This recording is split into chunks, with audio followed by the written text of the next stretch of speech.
Welcome to the HR Empowerment Podcast, where we will uncover strategies and new insights from HR professionals who discuss up-to-date regulations, best practices, and the most pressing topics like diversity and equity, leadership, dealing with difficult situations, and much more that affect your bottom line and business. Thanks for joining us. Hey everybody, Wendy Sellers, the HR lady. I am back with my co-host JC. Hi. JC, we are going to be talking here with Rhonda Scarf about common mistakes when training frontline staff, or in theory, anyone. It's so easy to make mistakes, but in reality, it's how we learn. What do you think about that, Rhonda? Oh man, if anybody has been in my workshops, they know I like to play a lot of games. I like to do a lot of scenarios. And the joke is I'm always going to be the winner. And so that kind of, by the end of the day, I say, you realize you're about to fail on this, right? And it becomes the joke, because that's exactly how we learn. If everything is too easy, the answers come super easy. I'm like, well, I knew all that stuff. And you don't realize you learned a thing. So it's a joke in my workshops, but they're going to fail every time. And they like it because they fall into the common traps that I expect them to fall in, and I set them up to it, but then they learn what not to do when they go back to work.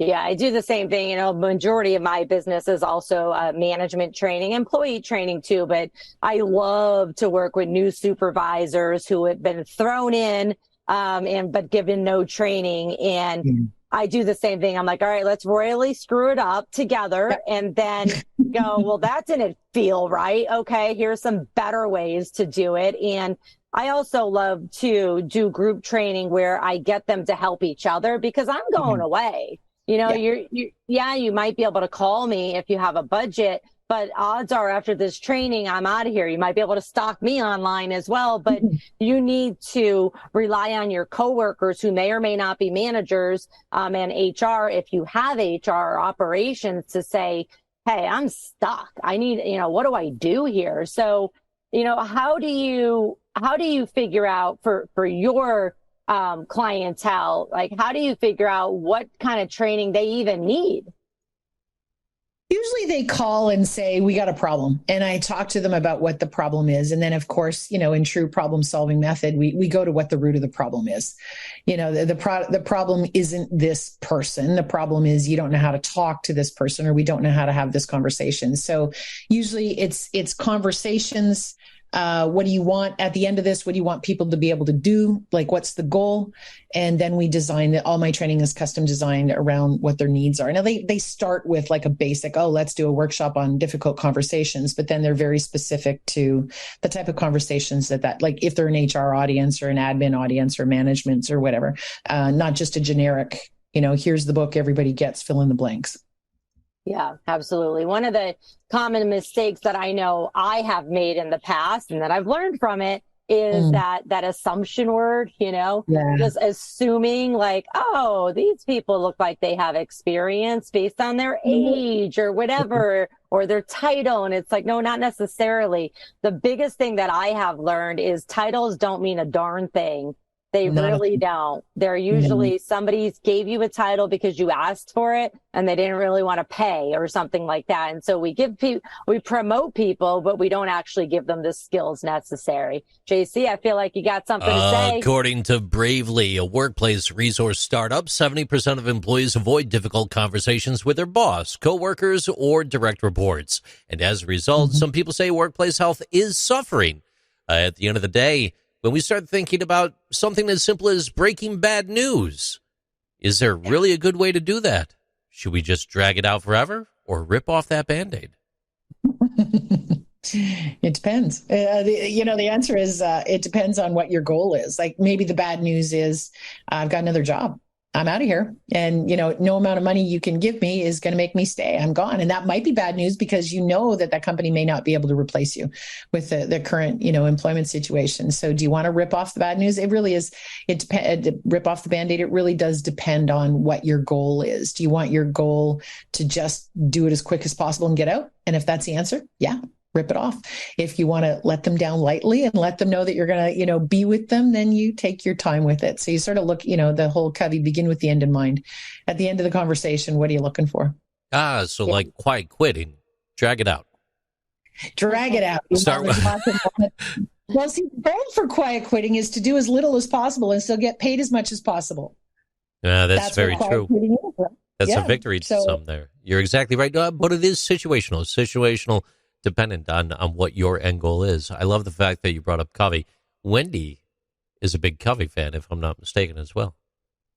Yeah, I love listening and reading about anybody who has done research and it seems legit, but I want to look at the facts behind it. I want to be like, where did you get this? Did you ask 20 people or did you ask, 20,000 people? So I've learned the hard way of, pulling out a statistic and in front of people and they're like, wait, where did that come from? I'm like, I'll never do that again. I am a very high D personality on the DISC personality scale.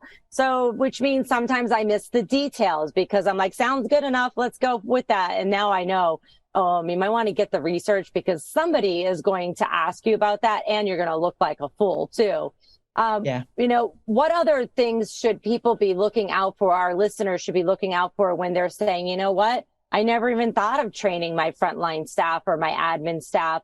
I just assume that they're the people that are running the show, but they don't have any titles.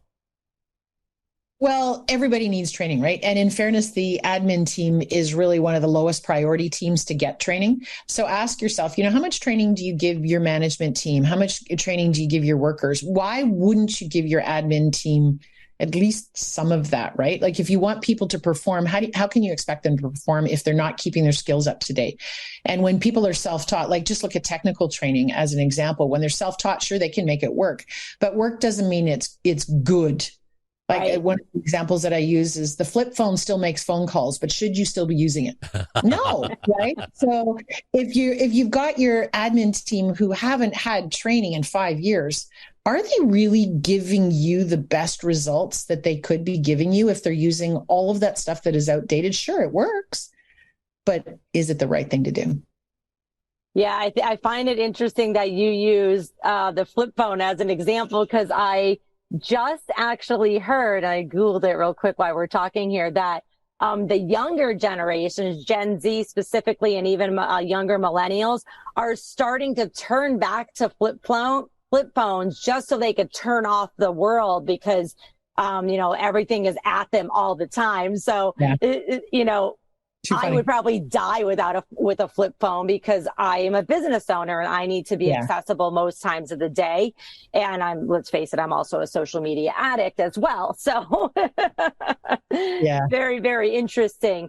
JC, any final thoughts here on this session before we move into our last? I kind of want more Rhonda time. Like, not just this banter. I want to experience the actual thing.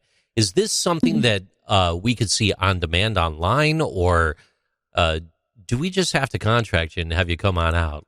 No. As a business owner, I've got a whole YouTube channel that has hundreds of course, free workshops and sessions that we do all the time. There's all kinds of stuff there. I do free things all the time. For instance, once a quarter, I do something called Wine with Rhonda because I like my wine. We get together in the evening on a Zoom call and we'll have about, 30, 40 people, and I collect scenarios in advance. So like these difficult conversations, like I want to know how to handle this situation. And then it's all group support and everybody jumps in and support. We've all got a glass of wine or something where, we're not at work, so we can say whatever we want to say. It's not recorded and everybody jumps in and supports everybody. And of course I'm there, running the whole thing too. So there's lots of opportunities to see me free. Of course I do have to keep the lights on. So there's lots of opportunities too, but there's a pretty good balance of each. Ladies and gentlemen, whether you want her to provide on-site training, a keynote speech, a workshop at your conference, or a customized webinar, she'll put you and your team on the right track. Wendy Sellers, back to you. I love it. And I want to be part of the wine group because that is, I love wine and probably a little too much, but any excuse for it. And I love to learn too. I really do, which is why I love doing this podcast. I love having guests on. Mm-hmm. I just love learning from other people. That's what we need to do more of this in this world. So thank you so much for all your advice so far. We have one more episode of this conversation, which is about dealing with difficult conversations at work. We'll be right back. Thank you for joining the HR Empowerment Podcast, brought to you by Aurora Training Advantage. We hope you've gained new insight and strategies to navigate the HR profession. We look forward to you joining us again on the HR Empowerment Podcast.